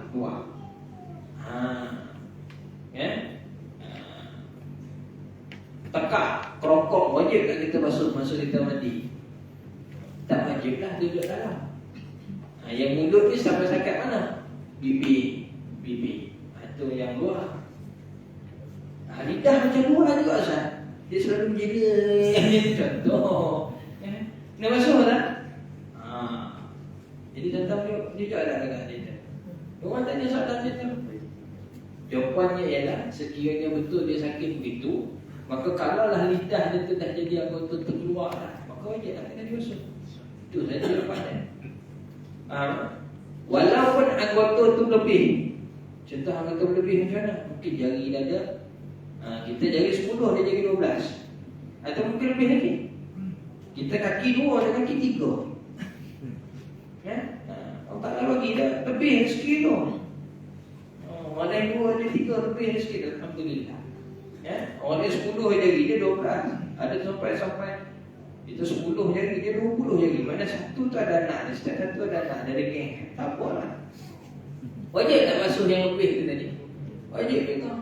Lepas tu ulama syarah, kalau tangan dia ada 3-4, contoh ada tubuh kat bahu dia satu lagi, tapi tak fungsi pun, dia daging lebih macam tu je. Wajib tak dibasuh ketika kita mandi? Wajib. Kerana dia anggota, dia zahir, anggota zahir. Begitu juga bulu, semua bulu. Ada yang tanya, Ustaz, kalau saya dah ada usaha, sebelum daripada mandi saya potong kuku dulu, boleh tak? Contoh dia haid. Mesin dia haid tu kan katalah seminggu ke 10 hari tu kan, di kuku dia banyak, dia tak potong lah contoh. Bila dia nak mandi tu dia potong, boleh tak? Jawapannya ialah, sekiranya kuku tersebut menghalang air sampai ke jari kita, makna rata betul-betul. Kerana kalau kuku tadi terhalang air itu masuk ke dalam ni kan, maka wajib dipotong. Tapi kalau tak menghalang air dengan masuk, kita boleh cungkir dia tu masuk dia tu, maka sunat dipotong. Kenapa? Sebab kita jadi susah pula begitu mulik kat situ kan. Melainkan kalaulah pemotongan itu mendatangkan mudarat, contoh daripada jenazah, boleh panjang. Ada tambah lagi contoh, kita cuba sedaya upaya sahaja, tak perlulah sampai dipotong. Kita ambil kita kapas tu ke ataupun cuci gigi dia, kita korengkan dulu. Bila musim mandi itu tekan sikit, bagi air itu masuk. Itu saja, semampu yang boleh. Dan juga tulang sekiranya keluar, contoh dia patah tangan, tersembul keluar. Jadi tulang tu tadi asal dia anggota batin, anggota internal, dia jadi eksternal lah. Wajib tak dibasuh? Kalau kata dia mandi, wajib lah. Tapi boleh tahan. Boleh tahan kan? Sebab berlaku kisah seorang sahabat, dia ni tadi luka pula, ada berdarah lah, luka kan, bocor badan tu tu, kena pedang tak tahulah dia tidur macam mana, tapi dia luka dalam peperangan. Kebetulan tidur malam, keluar lagi, mimpi. Pagi besok dia tu tanya kepada sahabat yang lain, aku nak mandi ke atau nak tengok je? Sahabat A kata, kau kena mandi juga. Sahabat B kata, tengok je lah. Jadi si kawan kita dia pilih mandi. Bila mandi, mati. Cerita tu sampai pada Rasulullah. Rasulullah kata apa? Sesungguhnya kamu telah membunuh dia. Maksudnya apa? Fatwa kata mandi tu kat situ tak sesuai. Itu maksudnya itu. Sebabkan dia luka teruk tu tadi, walaupun dia bunuh, maka ganti mandi itu dengan tayamum. Boleh faham? Itu kat situ lah. Baik. Tapi pada asasnya kalau kata tulang tu keluar sekalipun, wajib kita basuh sebab dia sudah jadi eksternal, dia dah jadi luar. Dan begitu juga kena hati-hati pada celah-celah pelipat badan. Celah pelipat. Pelipat pertama duduk kat mana? Belakang telinga. Ni belakang ni. Tu. Kemudian dalam cuping kita ni kan ada rongga-rongga dia kan. Tu kena rata air semua kat situ. Sebab dia eksternal. Jangan masukkan air dalam telinga, tu tak betul. Dia sampai luar ni jangan. Tu aja lah. Kita kena ratakan. Lagi mana lagi? Ketiak. Yang sini kalau kata dia memang dilipatnya tu betul lah. Tapi bila mandi kan kita buka gitu kan senang kena. Ini ketiak ni bawah ni. Okay? Kemudian mana lagi? Celah kelakar. Termasuklah juga kita punya dubur. Atau kalau yang bini-bini sebutlah tu barash. Sebabnya memang takkan rata air di lubang dubur atau lubang panas tu, melainkan kita kena cakup. Kalau bini macam ni, ceboklah macam mana pun, diuruslah macam mana pun, dia ada juga kawasan dia takkan kena air. Jadi perlu cakup. Maka sebahagian ulama kita sebut dia menggunakan kaedah ma la yatimu wajib illa bihi fa huwa wajib. Tidak sempurna yang wajib tu melainkan kena buat yang ni. Maka yang ni pun kena jadi wajib. Maksudnya apa? Mandi itu wajib. Cangkung tu asalnya ialah membantu untuk nak mengesahkan mandi tadi. Dengan sebab kalau tak cangkung, mandi tu tak sah. Maka cangkung tu wajib. Itu sebab tu kaedah tadi. Kaedah fiqh ma la yatimu wajib illa bihi fa huwa wajib. Tidak sempurna satu kewajiban, melainkan kita kena buat satu benda bantuan. Maka yang bantuan ni pun dia jadi wajib. Betul. Itu kaedah dia. Betul ada orang tanya saya, wajib ke Ustaz kalau mandi wajib tu kena cangkung? Jawapan saya, kalau tak cangkung, air tu tak sampai, maka wajib kena cangkung. Betul. Itu jawapannya. Boleh dapat lagi tak ni? Kau dah ingat bantaran rumah dah? Alas. Lagi celah-celah pelipat mana lagi? Celah-celah jari dan juga celah-celah kuku. Itu kita kena ambil lebih sikit masa kita mandi. Tapi janganlah mandi itu sampai 2 jam. Dia punya was-was ni pasal kan, mandi sampai 2 jam, keluar-keluar putih betul. Masya Allah. Rupanya sabun pun tak dibilang. Contoh, itu putih tu kan, kopo sabun kalau bahasa Indonesia kan. Pepek sabun. Tak betul. Yang paling senang sekali mandi kat mana? Terjun dalam air. Itu paling senang. Terjun sampai dekat air tu niat kan, kita terjun kan kelam kan, masuk dalam tu sebut nanti aku mandi wajib. Aku mengangkat nausa, keluar hati mohon. Dah settle. Wudu pun sah. Itu tak payah cangkung kita tu semua kena. Itu semua kena. Wudu pun sah. Ini kaedah dia. Kalau kita menganggap hadas besar, maka hadas kecil pun terangkat sekali. Syaratnya masa kita mandi itu jangan kita buat perkara melakukan yang batalkan wudu. Contoh sedang-sedang kita tengah mandi itu tadi kita buang air. Mandi itu sah, kita teruskan. Cuma wudu tu kita kena ambil balik. Itu saja. Ataupun tengah-tengah kita mandi, kita gosok anggota-anggota sudut tadi kan, anggota kemaluan lah, menggunakan tapak tangan sudah dalam. Itu batal wudu. Mandi itu sah, wudu tu. Jadi kalau nak, makanya kalau nak sekali mandi itu sekali wudu. Tapi kalau kata nak sering-sering, tak ada masalah. Cuma banyaklah air itu jadi. Sebab asal saya kan. Tapi kenapa nak suka lah? Macam mana nak kata mazhab itu? Apabila seseorang itu dia mandi lebih daripada khamsah tanakah. Khamsah tanakah ni baik. Okey. Satu tanakah ni berapa liter? Kalau suku tanakah 2,5 liter. Kalau satu tanakah 10 liter. Kalau 5 tanakah 50 liter. Kalau dia mati, Kalau dia mandi tu 1 tong teram habis. Dia mandi wajib tu sampai habis satu tangki tu. Tangki besar contoh tangki Sungai Daun tu habis. Kan masjid Sungai Daun kan tak kira tahu besar berapa ribu liter kan, berapa ribu gallon kan. Habis hari tu mandi seorang. Itu masjid sangat-sangat masjid. Jadi kita ni seorang mandi jangan lebih daripada 50 liter. Bukan mililiter. Mililiter tak apa banyak ni. Banyak ni tak apa. 50 liter. Kalau lebih daripada tu dikira masjid.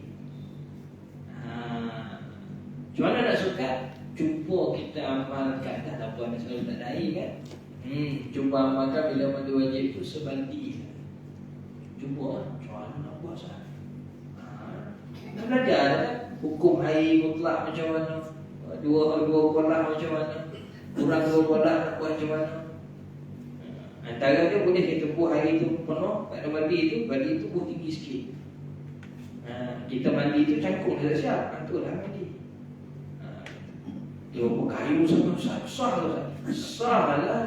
Syarat dia kata je air bukan kena kuyup.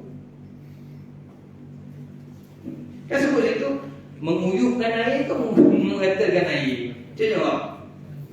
Meratakan air.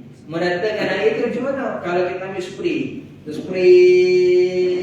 kat badan kan, sampailah air tu sendiri, buat air yang kena kat badan tu dia jadi mengalir. Lepas tu kita sapu macam tu. Betul tak? Betul lah. Sebab tu nak mandikan jenazah ke spray pun boleh. Salah ke? Bukan kata jenazah. Kita sendiri nak ambil wajib ke spray dia. Boleh. Lama dah sikit masa. Memanglah jimat. Lama dah sikit. Wallah ta'ala. Cukup lah berapa lebih setengah jam lah. Ada soalan? Ada soalan? Nak tanya takut lambat lah. Tanya lah lambat. Kalau sudah jadi boleh. Sedangkan azam ni Allah yang cipta. Perkataan alam semula jadi itu macam mana? Terjemahan tu pun bagus-bagusnya kalau kita nak cakap pun tak cakap. Bagus-bagusnya kan tempat orang ramai kita tak sebut lah alam semula jadi. Sebab apa semula jadi ni? Kalau nak bahas alam tu sendiri, pada nisbah alam tu sentiasa recycle balik. Telur ayam telur ayam telur je tu ni kan. Bolehlah dia kata semula jadi tu. Tapi kalau kita sebut semula jadi itu dengan maksud dia terjadi dengan sendiri, itu tak boleh. Jadi macam mana khulasah dia? Kalau kita nak cakap awam saja yang memang faham bahawa semula jadi itu apa? Alam tu dia berlakunya recycle recycle dia tu. Betul tak? Itu sah lah, itu boleh. Tapi kalau orang faham bahawa alam semula jadi itu dengan maksud apa? Alam terjadi dengan sendiri, jangan kita cakap macam tu. Di mana? Allah Ta'ala. Okay? Ada soalan lain? Ya. Kalau kembar siam tu macam mana? Seorang mimpi, seorang tak mimpi. Badan berjatuh. Seorang bermimpi keluar mandi. Dia kena mandi dua-dua ke? Mandi dua-dua lah, dah badan satu. Kembar siam. Jiwa dia dulu. Kembar siam kan? Alat lain semua lain. Cuma mungkin dia sambung kat mana? Ujung jari dia sambung. Contoh lah. Contoh kan. Tapi tak boleh nak pisah. Tak boleh nak pisah mudah. Mereka kena buat pemudahan lah. Okay. Sedangkan belum pisah tu tadi, dalam keadaan tak pisah tadi, seorang katalah A dengan B. A mimpi basah, B tak mimpi pun. Habis siapa nak kena mandi? Selamat ke mandi dah dua-dua. Terus je dua-dua tu mandi dia besar. Ya? Begitu juga kalau hunsa. Tadi malam dia mimpi basah. Siap pula ada lahir. Sudah. Ada dua alat. Dua-dua dominan. Tapi dia nak mandi itu mandi macam mana? Nak mandi sebab mimpi ke nak mandi sebab keluar darah haid? Jawapannya apa? Buat niat umum, mandi sekali habis. Dan sama. Wallahu ta'ala ala. InsyaAllah. Kalau teruskan ada boleh ada soalan ya. Bismillahirrahmanirrahim.